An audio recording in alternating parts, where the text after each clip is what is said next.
ৰাতিপুৱা ল'ৰালৈকে কামখিনি শেষ কৰি ব্ৰেকফাষ্ট কৰিলোঁ আৰু এতিয়া খুৰাহঁতৰ ঘৰলৈ এপাক পথাৰেদিয়ে গৈ আহোঁ কাৰণ আমাৰ জাজনী অকণ গাটো বেয়া খবৰ এটা কৰি আহোঁগৈ পথাৰৰ পৰিৱেশটো দেখিছেনে ইমান ধুনীয়া লাগিছে এতিয়া পাছফালে দিয়ে গ'লোঁ আৰু খবৰটো লৈ মেলি আহি পথাৰত মানিমুনি কেইটামান বুটলি ল'লোঁ এই বৰষুণৰ বতৰত আৰু মানিমুনি আৰু পিছত খাব নোৱাৰিম সেইকাৰণে বুটলি ল'লোঁ বাৰী চুকত আৰু তিতাকেৰেলা কেইটামান লাগিছিলে কেইসাঁজমান খালোঁ আৰু কেইটামান হৈ আছে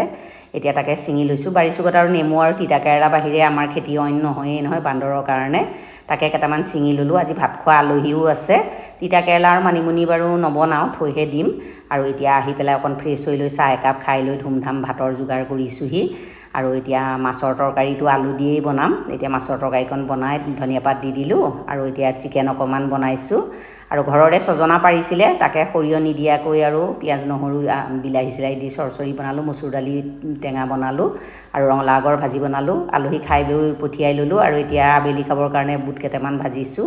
আৰু চেৱে অকণ বনালোঁ চবকে এনেকৈয়ে খাবলৈ দিওঁ আজিৰ ভিডিঅ'টো ইমানেই কেনে পালে জনাব বাই